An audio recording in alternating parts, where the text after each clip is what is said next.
Pelaporannya terkait apa? Penipuan dan penggelapan yang dilakukan oleh Calvino Samudra dan Calvina Samudra. Kronologis seperti apa sih? Kronologisnya itu awal mula ya. Sebenarnya klien saya ini tidak mengenal sama sekali dengan Calvino dan Calvina.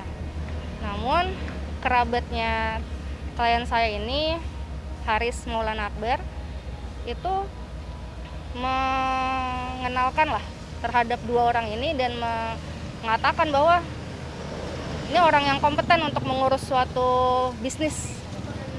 Bisnisnya itu di bidang skincare ya. Nah, lalu ketika dipertemukan, Calvino itu ada proposal company profile gitu lah, yang menunjukkan terus di bidang apa mereka bekerja gitu. Saya baca itu terkait manajemen perusahaan, SDM, finansial gitu kan. Dan mereka menjanjikan bahwa dengan adanya skincare ini, produk ini bisa naik gitu. Dan mereka menjanjikan omset 1M per bulan. Ya kita kontrak itu kan nilainya 400 juta ya. DP baru 200 gitu.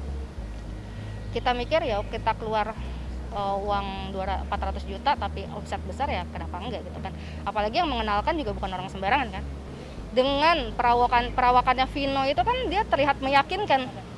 Setiap meeting gitu kan bawa mobilnya apa, setiap meeting bisa lihat di sosial media kan sangat rapih gitu kan, seperti orang yang meyakinkan.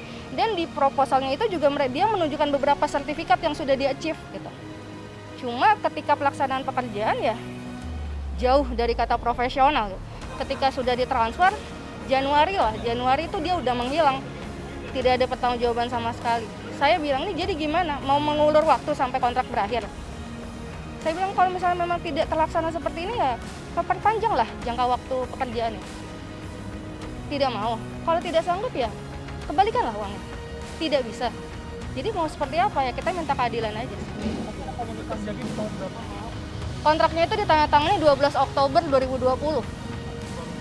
Tapi kenal dari kapan? Kenalnya? Berarti ya mungkin ya 1 bulan sebelum Oktober itu Agustus atau September. Mungkin komunikasi yang dibangun setelah mencuat. Wow, komunikasi yang dibangun sudah sangat sering ya. Saya telepon itu, gimana nih mas, kok nggak achieve ya, gimana nih? Terus kata dia, tenang saja, kita akan mengusahakan sebaik mungkin. Selalu membuat kita optimis gitu, tenang saja, tapi nggak ada yang dikerjain gitu. Itu gimana? Sampai kita ngulur waktu, mau sampai kontraknya habis jadi dia nggak bisa melaksanakan pekerjaan. Kan gimana strateginya? Dia kayak gitu. Sampai saat ini mungkin ada laporan yang sudah ada di Polda gitu, ada komunikasi kah? Jadi sebelum saya melakukan pelaporan tentunya saya sudah memperingatkan ya. Saya sudah bilang sama Vino sama Vina, jika sampai kemarin itu tidak ada itikat baik gitu, maka saya akan lakukan upaya hukum gitu. Dan tidak dibaca, tidak dibalas gitu chat saya itu. Itu ketahuan dari Oktober bermasalah dari kapan?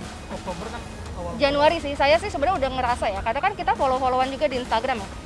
Ketika saya cek Instagramnya, Mami toko itu kan nge-mention ya, saya cek gitu. Oh saya user not found gitu, saya diblok, saya salah apa gitu. Masa seorang konsultan ngeblok lawyer dari kliennya dia gitu. Klien saya pas ngecek juga ngeblok gitu. Calvina juga saya di remove followers dari followersnya dia gitu. Tapi ini hubungannya lebih ke pribadi antara Calvinonya ya, bukan ke Mami tokonya. Enggak, kita pure urusan bisnis dengan Calvina dan Calvina, nggak ada urusan sama Mami toko nggak ada. Dan yang disampaikan sama sekali tidak direspon, somasinya juga. Tidak ada. Saya menchat dia untuk itikat baik. Saya juga udah komunikasikan juga ke Bapak Haris ya. Minta tolong lah ini gimana, karena kan dia yang mengenalkan. Cuma dia tidak mau ada upaya pengembalian uang atau perpanjangan pekerjaan, tidak ada. Januari bermasalah, Februari, Maret dan baru sekarang dilaporkan karena emang gara-gara kasusnya Hotman dengan Enggak juga sih, enggak. Karena kan memang minggu depan itu kontrak sudah mau berakhir kan. minggu depan. Iya, tanggal 12. Jadi takut memang lewat waktu kita apa aja. Atau mungkin tahu rumahnya Yang samperin dari rumahnya. Oh udah pernah sama pegawai kita juga. Itu kan kita tidak melihat ada aktivitas kepegawaian juga di sana. Kayak nggak ada kantor juga di sana. Kalau seperlihatan saya lihat terlihat meyakinkan, hanya terlihat ya, terlihat meyakinkan dan terlihat profesional, hanya terlihat saja. Tapi kemudian ketika saya lihat sekarang ya, faktanya sangat jauh dari kata profesional. Itu sertifikatnya sertifikat bener atau enggak tuh yang diperlihatkan ke kita gitu. Diragukan juga. Kita jadi ragu lah. Tapi yang diharapkan mungkin dari masalah ini apa nominal uang yang harus diganti atau hanya meminta maaf saja gitu yang diharapkan oleh klien sendiri mungkin? Kalau dari kita ya, dari perusahaan ya pastinya kita akan pengen ada pertanggungjawaban pekerjaan pasti ya. Namanya sudah ada terikat pekerjaan, kita pengen ada apa nih yang sudah kita keluarkan uang, apa pekerjaan yang sudah dilakukan, mana pertanggungjawabannya, sampai sekarang kan belum ada. Kita minta itu. Nah kemudian kalau dari pihak kepolisian, silakan aja pihak kepolisian yang mengusut, itu bukan kita hanya melapor saja gitu. Bu, tapi sempat waro-waro juga nggak sih maksudnya di Instagram, maksudnya sekarang ada korban lain selain klien ibu? Nah, tujuan kami juga pelaporan ini takutnya kan kita sudah ngalamin langsung nih bekerja sama Vino Vina gitu. Takutnya kan ada korban lain gitu. Ya mungkin dengan adanya berita ini bisa menolong juga jika ada korban-korban yang lain gitu. Seperti itu. Tindak lanjutnya ya kita serahkan aja ke pihak kepolisian lah untuk melakukan penyidikan lebih lanjut. Pasal yang dikenakan tuduhannya? Pasalnya 378, 372. Ancaman pidana? Ancaman pidananya sekitar 5 tahun ya. Tahunan lah. Tahunan ya? 5 tahunan. Bisa dipertegas jumlah kerugiannya berapa tadi?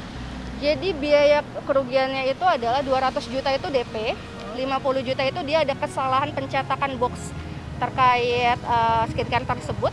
Kemudian 30 juta itu kita sempat ada launching, namun setelah after event tidak ada kegiatan pekerjaan apa-apa. Jadi itu kerugian yang sudah kita keluarkan.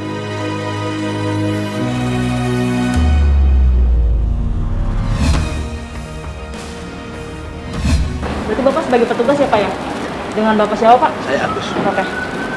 Ini Ini rumahnya atau kantornya nih Pak? Saya mau tahu aja sih dan bener nggak kediaman karena saya dapat dari alamat ini dari pengacaranya si kliennya Bapak Calvino gitu. iya, saya sih juga nggak tahu sih Mbak. Tapi masih ada beberapa orang di dalam ya? Itu kerja juga atau gimana? Nggak Ini ada, motor-motor. cuma saya aja. Oh, tapi kok motor-motor banyak sih Pak? Iya. Tadi ada temen yang nitip kok. Oh, oke.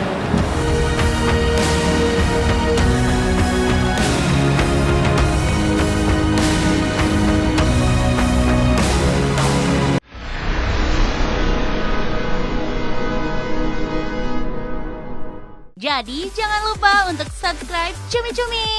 Ditekan ya tombol lonceng merahnya.